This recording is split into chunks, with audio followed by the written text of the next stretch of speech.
ओम शांति। आज बाबा के 17 तारीख के महावाक्य हैं।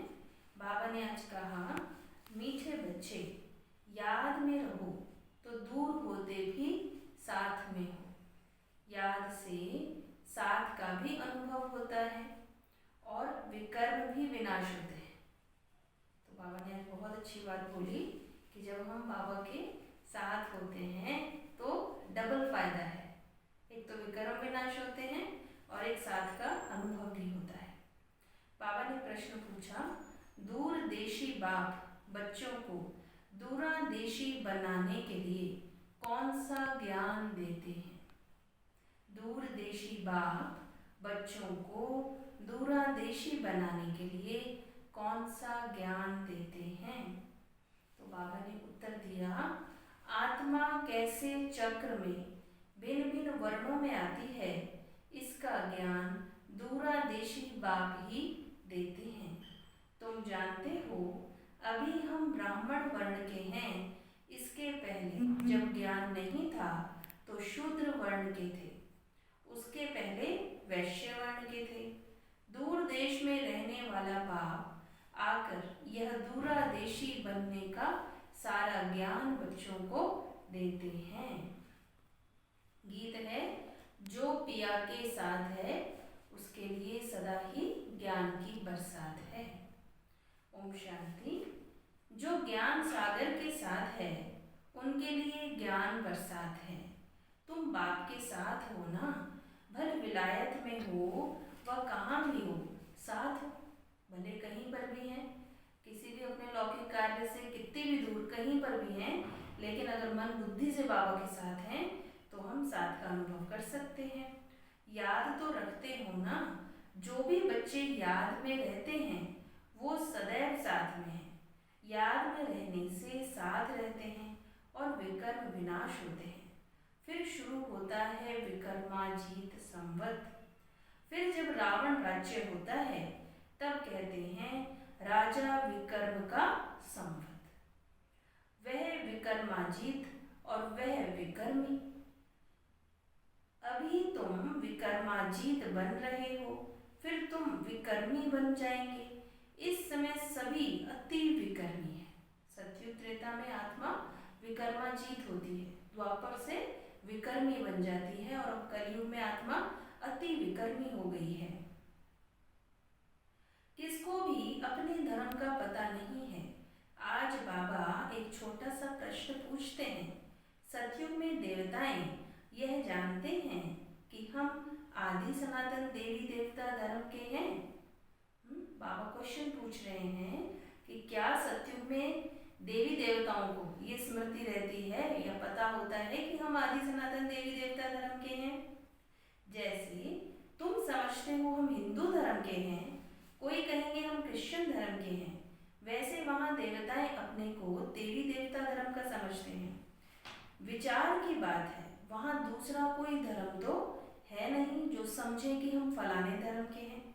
यहाँ तो बहुत धर्म है, तो पहचान देने के लिए अलग अलग नाम रखे हैं। वहाँ तो है ही एक धर्म, इसलिए कहने की दरकार नहीं रहती कि हम इस धर्म के हैं। धर्म ही एक है, तो इसलिए कहने की आवश्यकता ही नहीं पड़ती कि हम इस धर्म के हैं। उनको पता भी नहीं है कि कोई धर्म होते हैं, उनकी ही राजाई है। अभी तुम जानते हो हम आदि सनातन देवी देवता धर्म के हैं। देवी देवता और कोई को कहा नहीं जा सकता। पतित होने के कारण अपने को देवता कह नहीं सकते। पवित्र को ही देवता कहा जाता है। वहाँ ऐसी कोई बात होती नहीं, कोई से भेंट नहीं की जा सकती। सतयुग में कोई की भी किसी से भेंट नहीं की जा सकती, क्योंकि सभी वहाँ सतो प्रधान हैं, सभी एक समान पावन आत्माएं हैं। अभी तुम संगम युग पर हो, जानते हो आदि सनातन देवी देवता धर्म फिर से स्थापन हो रहा है। वहाँ तो धर्म की बात ही नहीं है ही एक धर्म। यह भी बच्चों को समझाया है। यह जो कहते हैं महाप्रलय होती है, अर्थात कुछ भी नहीं रहता, यह भी रॉन्ग हो जाता है। महाप्रलय तो होती नहीं, बीज नाश कभी होता नहीं, सृष्टि का परिवर्तन होता है। बाप डैड समझाते हैं राइट क्या है, शास्त्रों में तो जलमई दिखाती है। बाप समझाते हैं सिवाय भारत के बाकी जलमई हो जाती है। बाबा ने बिल्कुल क्लियर बताया है कि विनाश भी होगा तो कैसे, है ना। तो बाकी सब जगह तो जलमय हो जाएगी, अर्थात चारों तरफ पानी ही पानी, प्राकृतिक आपदाएं। लेकिन यहाँ भारत में, यहाँ तो बाबा कहते हैं गृह युद्ध होता है। बाप समझाते हैं सिवाय भारत के बाकी जलमयी हो जाती है। इतनी बड़ी सृष्टि क्या करेंगे। एक भारत में ही देखो कितने गांव हैं। पहले जंगल होता है, फिर उनसे वृद्धि होती जाती है। वहां तो सिर्फ तुम आदि सनातन देवी देवता धर्म के ही रहते हो। यह तुम ब्राह्मणों की बुद्धि में बाबा धारणा करा रहे हैं। अभी तुम जानते हो ऊंट से ऊंट शिव बाबा कौन है, उनकी पूजा क्यों की जाती है। बाबा की पूजा सबसे ज्यादा की जाती है। क्यों? क्योंकि बाबा ही हैं जो सबसे ज्यादा आत्मा को सुख देते हैं। तो जो भी हमें जितना ज्यादा सुख देता है उसी की ही पूजा की जाती है। तो उनकी पूजा क्यों की जाती है, अर्घ आदि के फूल क्यों चढ़ाते हैं, वह तो निराकार है। कहते हैं नाम रूप से न्यारा है, परंतु नाम रूप से न्यारी कोई चीज तो होती नहीं है। तब क्या कहा, जिसको फूल आदि चढ़ाते हैं। पहले पहले पूजा उनकी होती है, मंदिर भी उनके बनते हैं, क्योंकि भारत की और सारी दुनिया के बच्चों की सर्विस करते हैं। शिव बाबा की पूजा क्यों होती है, क्योंकि भारत की और सारी दुनिया की आत्माओं की बाबा आकर सेवा करते हैं। मनुष्यों की ही सर्विस की जाती है ना। इस समय तुम अपने को देवी देवता धर्म के नहीं कहला सकते। तुमको पता भी नहीं था कि हम देवी देवता थे, फिर अभी बन रहे हैं। अभी बाप समझा रहे हैं तो समझाना चाहिए। यह नॉलेज सिवाय बाप के कोई भी दे नहीं सकता। उनको ही कहते हैं ज्ञान का सागर। नॉलेज गाया हुआ है, रचता और रचना को ऋषि मुनि आदि कोई भी जानते नहीं। नेति नेति करते गए। जैसे छोटे बच्चे को नॉलेज है क्या, जैसे बड़े होते जाएंगे बुद्धि खुलती जाएगी, बुद्धि में आता जाएगा विलायत कहाँ है, यह कहाँ है। तुम बच्चे भी पहले इस बेहद की नॉलेज को कुछ भी नहीं जानते थे।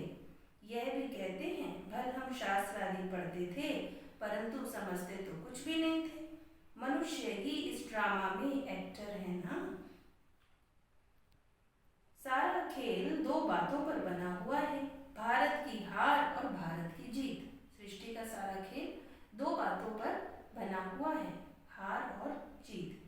भारत में सतयुग आदि के समय पवित्र धर्म था, इस समय है अपवित्र धर्म। अपवित्रता के कारण अपने को देवता नहीं कह सकते। देवता अर्थात पवित्र। फिर भी श्री श्री नाम रखा लेते हैं, लेकिन श्री माना श्रेष्ठ। श्रेष्ठ कहा ही जाता है पवित्र देवताओं को। श्रीमद् भगवान वाच्य कहा जाता है ना। अब श्री कौन ठहरे, जो बाप के सन्मुख सुनकर श्री बनते हैं या जिन्होंने अपने को श्री श्री कहलाया है। बाप के कर्तव्य पर जो नाम पड़े हैं वह भी अपने ऊपर रखा दिए हैं। जो बाबा के नाम हैं वो आज के मनुष्य ने अपने ऊपर रख लिए। यह सब है रेसगारी बातें। फिर भी बाप कहते हैं बच्चों, एक बाप को याद करो। यही वशीकरण मंत्र है। वशीकरण मंत्र क्या है, एक बाप को याद करो। तो किसको वश में करना है, अपनी कर्म इंद्रियों को। तुम रावण पर जीत पहन जगत जीत बनते हो। घड़ी घड़ी अपने को आत्मा समझो। यह शरीर तो यहाँ 5 तत्वों का बना हुआ है। बनता है, छूटता है, फिर बनता है। अब आत्मा तो अविनाशी है। अविनाशी आत्माओं को अब अविनाशी बाप पढ़ा रहे हैं संगम युग पर। बल कितने भी विघ्न आदि पड़ते हैं, माया के तूफान आते हैं, तुम बाप की याद में रहो। कितने भी तूफान आए, लेकिन हमें एक बाबा की याद में रहना है। तुम समझते हो हम ही सतो प्रधान थे, फिर तमो प्रधान बने हैं। तुम्हारे में भी नंबरवार जानते हैं। तुम बच्चों की बुद्धि में है, हमने ही पहले पहले भक्ति की है। जरूर जिसने पहले पहले भक्ति की है उसने ही शिव का मंदिर बनाया, क्योंकि धनवान भी वह होते हैं। बड़े राजा को देख और भी राजाएं और प्रजा भी करेंगे। यह सब है डिटेल की बातें। 1 सेकंड में जीवन मुक्ति कहा जाता है, फिर कितने वर्ष लग जाते हैं समझाने में। ज्ञान तो सहज है, उसमें इतना टाइम नहीं लगता जितना याद की यात्रा पर लगता है। ज्ञान तो 1 सेकंड में समझ में आ जाता है, ज्ञान तो हमने कोर्स किया तो समझ में आ गया, लेकिन मन बुद्धि को एकाग्र करने में ही आत्मा को समय लगता है। पुकारते भी हैं, बाबा आओ, आकर हमको पतित से पावन बनाओ। ऐसे नहीं कहते कि बाबा हमें विश्व का मालिक बनाओ। सब कहेंगे पतित से पावन बनाओ। पावन दुनिया कहा जाता है सतयुग को, इनको पतित दुनिया कहेंगे। पतित दुनिया कहते हुए भी अपने को समझते नहीं है। पतित कहते हैं, दुनिया पतित है, दुख की दुनिया है, लेकिन फिर भी अपने को पतित तो समझते नहीं, अपने प्रति घृणा नहीं रखते। तुम किसके हाथ का नहीं खाते हो तो कहते हैं हम अछूत हैं क्या? अरे तुम खुद ही कहते हो ना, पतित तो सब है ना। तुम कहते भी हो हम पतित हैं, यह देवताएं पावन हैं, तो पतित को क्या कहेंगे? गायन है ना, अमृत छोड़ विष काहे को खाए। विष तो खराब है ना, तो विष किसको कहते हैं? विकारों को विष कहा जाता है। बाप कहते हैं यह विष तुमको आदि मध्य अंत दुख देता है, परंतु इनको पॉइजन समझते थोड़ी हैं। विकारों को जहर तो नहीं समझते कि ये विकारों के कारण ही आज आत्मा इतनी दुखी है। इन विकारों को बड़ा नेचुरल समझते हैं। जैसे अमली अमल बगैर रह नहीं सकता, शराब की आदत वाला शराब के बगैर रह नहीं सकता। लड़ाई का समय होता है तो उनको शराब पिलाकर नशा चढ़ाए लड़ाई पर भेज देते हैं। तो नशा मिला बस समझेंगे हमको ऐसा करना है। अर्थात कहने का भाव बाबा का कि आदत हो जाती है। ऐसे ही विकारों की भी मनुष्यों को आदत हो गई। उन लोगों को मरने का डर नहीं रहता, कहाँ भी बॉम्ब्स ले जाकर बॉम्ब सहित गिरते ना। आज देखो कलयुग में सुसाइड बॉम्बर्स होते हैं ना, तो बॉम्ब जो है वो मनुष्य को बांध दे और फिर दूर बैठ के रिमोट से कंट्रोल कर दे, तो वो मनुष्य जो है वो बदले में पैसे उनके परिवार वालों को मिल जाते और वो खुद की जान भी दे देते हैं। गायन में है मूसलों की लड़ाई लगी। राइट बात अभी तुम प्रैक्टिकल में देख रहे हो, आगे तो सिर्फ पढ़ते थे, पेट में मूसल निकाले फिर यह किया। अभी तुम समझते हो पांडव कौन है और कौरव कौन है। स्वर्गवासी बनने के लिए पांडवों ने जीते जी देह अभिमान से गलने का पुरुषार्थ किया। तो पांडवों के लिए क्या कहते हैं कि पांडव जो है वो उन्होंने स्वराज्य पाया और उसके लिए पहाड़ों पर जाकर गल गए, अर्थात देह अभिमान को उन्होंने गला दिया।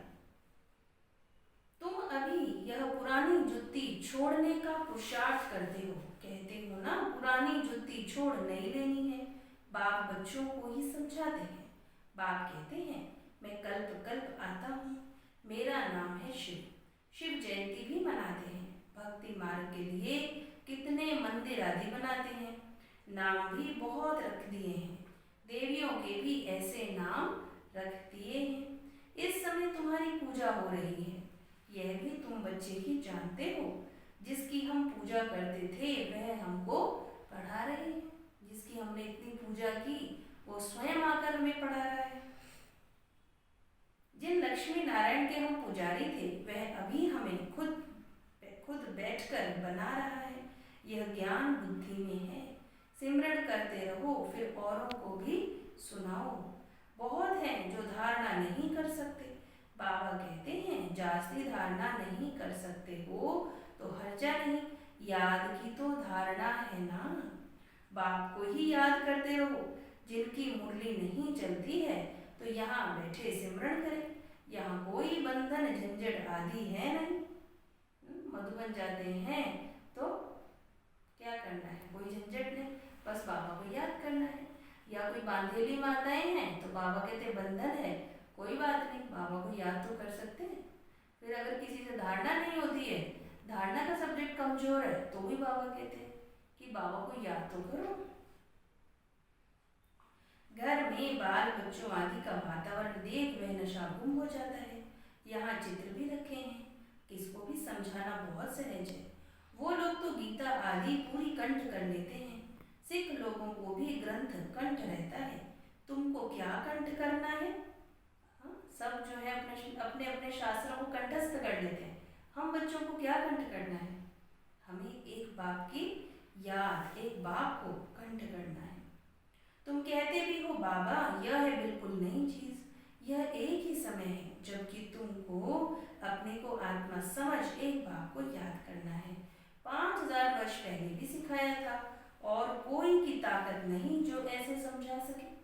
एक बाबा के अलावा ऐसी ताकत किसी में नहीं जो ऐसा वंडरफुल ज्ञान हमें सुना सके। ज्ञान सागर है ही एक बाप, दूसरा कोई हो न सके। ज्ञान सागर बाप ही तुमको समझाते हैं। आजकल ऐसे भी बहुत निकले हैं जो कहते हैं हमने अवतार लिया है, इसलिए सच की स्थापना में कितने विघ्न पड़ते हैं, परंतु गाया हुआ है सच की नाव हिलेगी डुलेगी लेकिन डूबेगी नहीं। जो सच्चे बच्चे हैं उनकी नाव कभी डूब नहीं सकती, भले कोई दुनिया में कितने भी भटकाने वाले आए, दुनिया में अपने को बहुत है जो भगवान कहते हैं, हम अवतरित हैं ऐसे कहते हैं। अब तुम बच्चे बाप के पास आते हो, तुम्हारी दिल में कितनी खुशी रहनी चाहिए। आगे यात्रा पर जाते थे तो दिल में क्या आता था, अभी घर बार छोड़ यहाँ आते हो तो क्या ख्यालात आते। कितनी अच्छी बात बाबा कहते कि भक्ति मार्ग में लंबी लंबी यात्राओं पर जाते थे तब मन में क्या आता था, और अब बाबा के बेघर घर में जाते हैं, मधुबन जाते हैं, सेंटर पर आते हैं तो मन में किस प्रकार की भावनाएं आती हैं। हम बाप दादा के पास जाते हैं, बाप ने यह भी समझाया है, मुझे सिर्फ शिव बाबा कहते हैं, जिसमें प्रवेश किया है वह है ब्रह्मा। बिरादरियां होती हैं ना, पहली पहली बिरादरी ब्राह्मणों की है, फिर देवताओं की बिरादरी हो जाती है। अभी दूरदेशी बाप बच्चों को दूरादेशी बनाते हैं।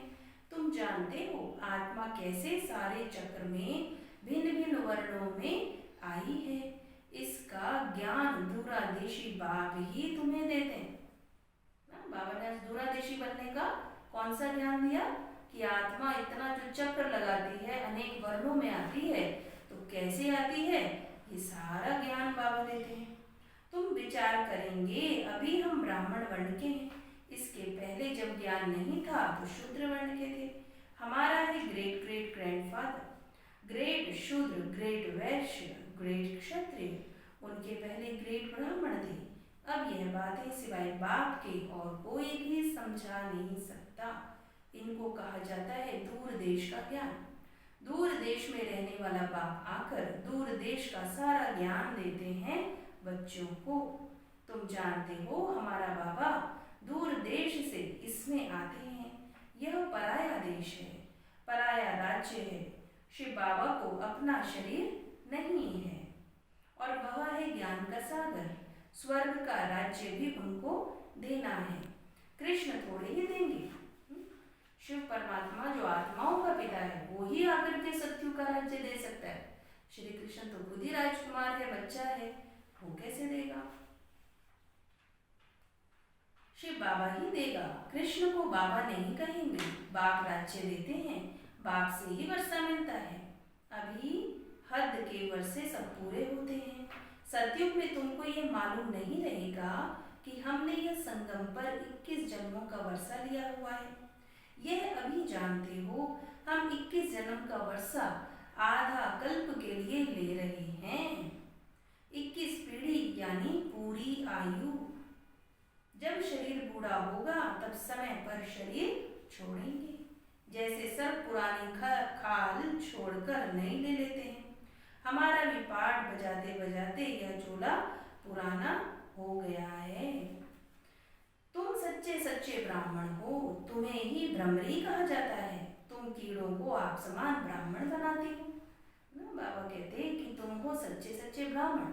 बाबा तुलना भ्रमरी से करते, वो भूं भूं करके कैसे भी नाली के कीड़े को उड़ना सिखा देती है, पंख दे देती है। तो बाबा भी आकर हम बच्चों को ऐसा ज्ञान देते हैं, और हम बच्चे वो सच्चा ज्ञान अनेक आत्माओं को जो विकारों के किचड़े में पड़े हैं, उनको हम वो ज्ञान देके भूं भूं करके और उनका आत्मा का मिलन परमात्मा से कराते हैं।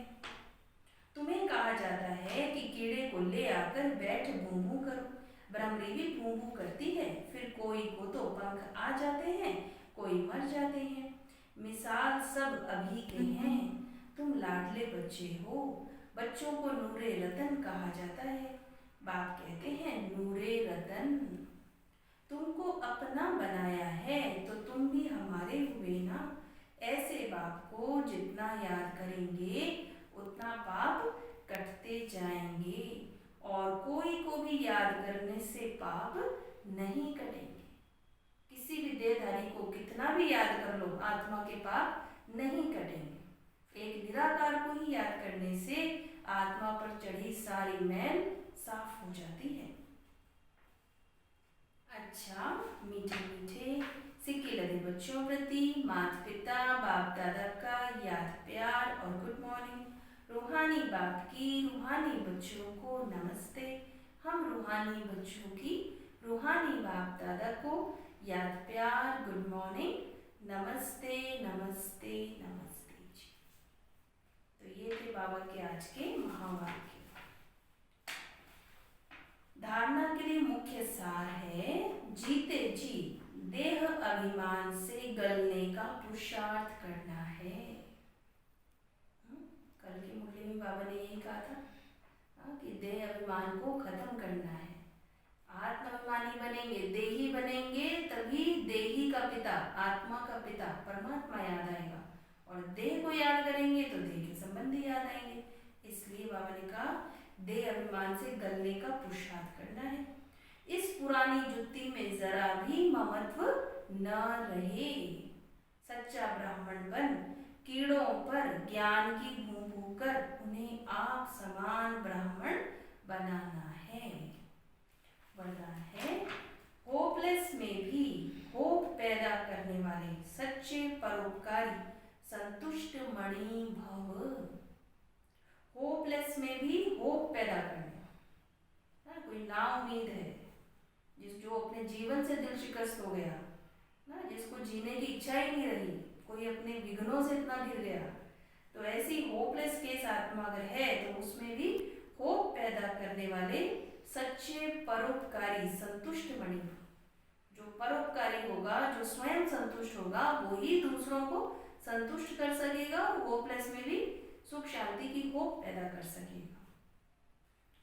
त्रिकालदर्शी बन हर आत्मा की कमजोरी को परखते हुए उनकी कमजोरी को स्वयं में धारण करने या वर्णन करने की बजाय कमजोरी रूपी कांटे को कल्याणकारी स्वरूप से समाप्त कर देना, कांटे को फूल बना देना, स्वयं भी संतुष्ट मणि के समान संतुष्ट रहना और सर्व को संतुष्ट करना।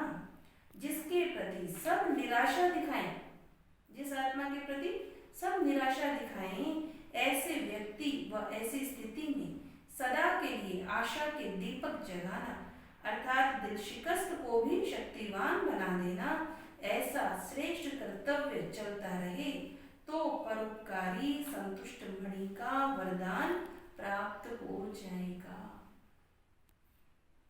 स्लोगन है, परीक्षा के समय प्रतिज्ञा याद आए तब प्रत्यक्षता होगी। हम सब ब्राह्मणों के लिए बहुत ही इम्पोर्टेंट स्लोगन बाबा ने बताया। परीक्षा के समय होता क्या है, परीक्षा के समय हम श्रीमत भूल जाते हैं, परीक्षा के समय हम माया के वश हो जाते हैं, विघ्नों के वश हो जाते हैं। लेकिन परीक्षा के समय अगर हमें अपनी प्रतिज्ञा याद आती है कि हमने बाबा से क्या प्रतिज्ञा की है, तो क्या होगा, उस परीक्षा में हम फेल नहीं होंगे, पास होकर दिखाएंगे तो बाबा की प्रत्यक्षता जरूर होगी।